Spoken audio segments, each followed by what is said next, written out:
Soft skills are more important than ever before. Hey there, it's Adam from SmartCut Careers. And in this video, I want to talk about why soft skills are more important than ever before, especially in a day of AI.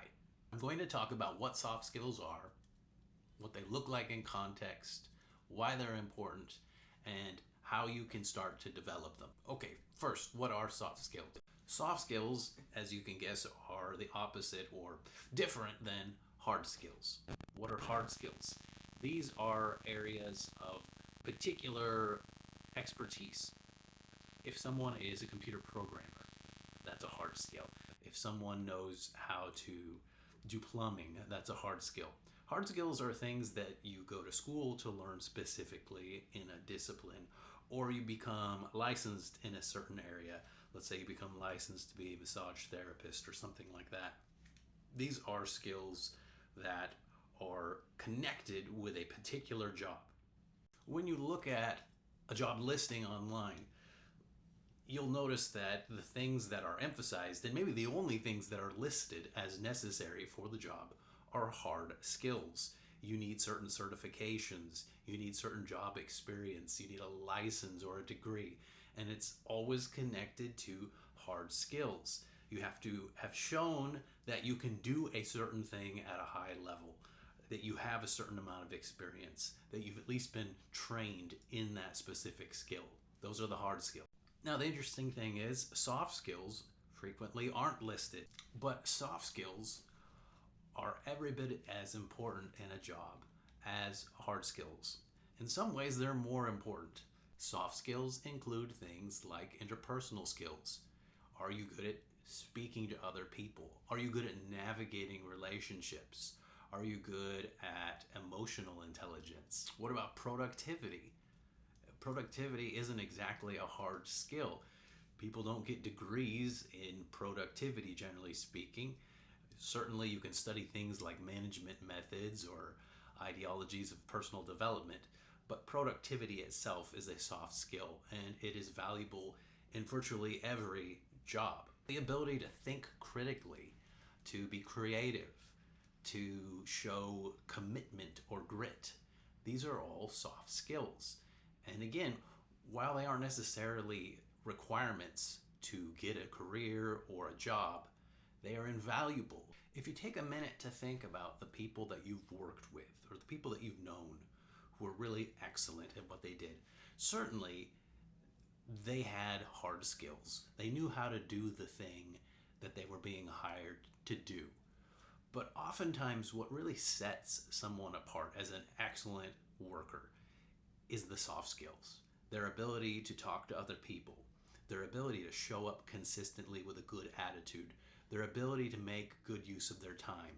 These are the soft skills, and frequently these are the things that really set people apart. Suppose there is a computer programmer named Alex. Let's pretend Alex is extremely good at what he does. He's the best programmer at his business. He's just naturally gifted at it. He's highly knowledgeable, and he has a lot of experience. So it seems like he's a great asset. But suppose that in meetings, Alex is very dismissive of other people's ideas. He belittles people's suggestions. He pokes holes in people's ideas. He doesn't show proper respect for other people in the workplace when he's in meetings. This would be an example of someone who, while they have hard skills, they can do the essential part of their job, they're lacking this other asset, this soft skill of interpersonal skills that would allow them to be even more effective. And if you've ever worked with someone like Alex, you know how frustrating it can be if you know that they're good at their job, but they're just not good at working with other people. Let's explore another example. Suppose someone named Sarah works in sales, and Sarah is very good at sales. She's naturally gifted. She's great at making connections. She has an affable, friendly behavior, attitude that people find attractive and they enjoy working with her. But suppose Sarah has really poor organizational skills, and she's not good at keeping track of the information that is crucial to her job. People ask for details, they ask for information, and she doesn't have it available. She can't find it. The turnaround time between when people ask for information and she gives it is unnecessarily long. This could be a huge turnoff. It could really hold Sarah back. So, how do you develop these soft skills? How do you acquire them? Well, first of all, don't assume that traditional schooling is going to supply them. The purpose of traditional school, whether we're talking about kindergarten through 12th grade or even college, is primarily focusing on those hard skills. You are meant to learn how to read, how to write, how to do math. These are things that are very specific and very measurable. And of course, the soft skills are just as important, if not more important, but we don't learn those in a specific class. Most of us never take a class on how to successfully establish relationships or how to be productive or how to be hardworking. So you can't assume that just because you made it through school at a certain level that you will necessarily know how to do these things. There's even a sense in which traditional schooling actively gets in the way of the development of soft skills. If you think, for example, about the importance of being able to take initiative, paradoxically, a lot of students in traditional schooling are taught to wait to do things until they are told. Wait for instructions from a teacher. Wait until a coach tells you that it's time. And while it's important to know how to follow instructions and to behave appropriately underneath some kind of leadership, there's also value in being able to take initiative, being able to take responsibility on yourself and to start something early. That kind of skill oftentimes is not incentivized, it's not rewarded, or it's not even encouraged in traditional education in many contexts. So it's crucial, if you are to develop soft skills, that you be proactive. You need to take the initiative and learn those skills that you suspect or know you are lacking.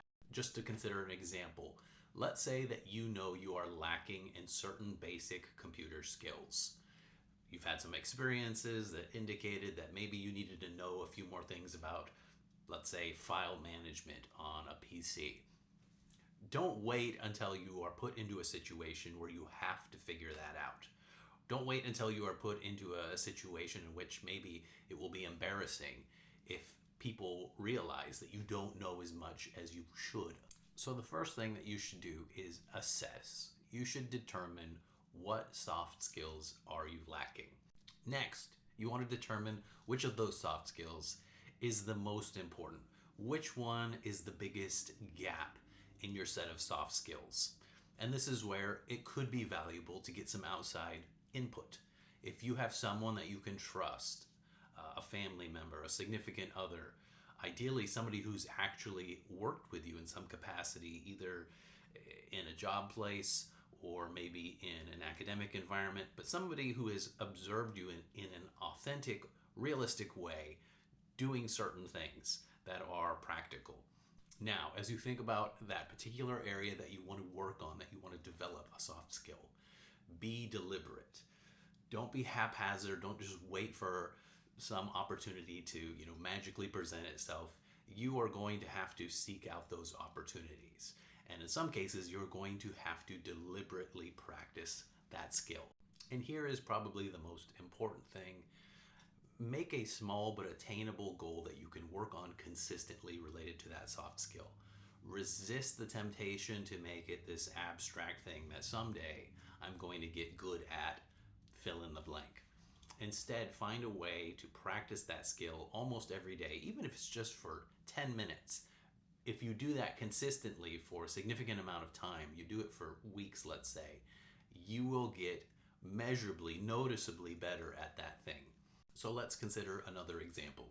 Let's say that you suspect or you know that you need to work on your communication skills.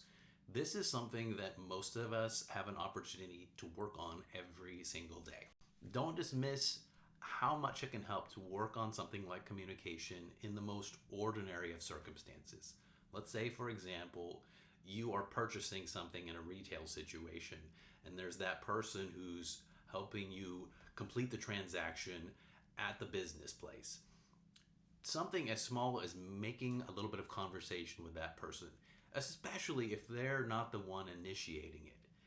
Doing that every time, even if it's uncomfortable, and even if it's just 30 seconds of exchange, just that little bit, it's going to improve your ability. And you'll probably have some awkward experiences. It will probably succeed in some situations and it will fail in others. But just that little bit of putting yourself in that situation and doing it repeatedly is going to build up confidence. It's going to make it less of a difficult process getting it started, and you're going to have greater and greater success over time. Really good news about soft skills is that these are things that everyone can develop, everyone can get better at. None of these soft skills that are very much valued and needed in the workplace are so technical or so challenging that people can't develop them. That, in a sense, is why they're expected. So even if it seems like an insurmountable obstacle to develop this skill, don't be too hard on yourself. And again, practicing it intentionally in a variety of circumstances will make it much easier, and you are bound to succeed and grow in these areas over time. Thanks for watching this video, and as always, please subscribe so that I can continue to create this content.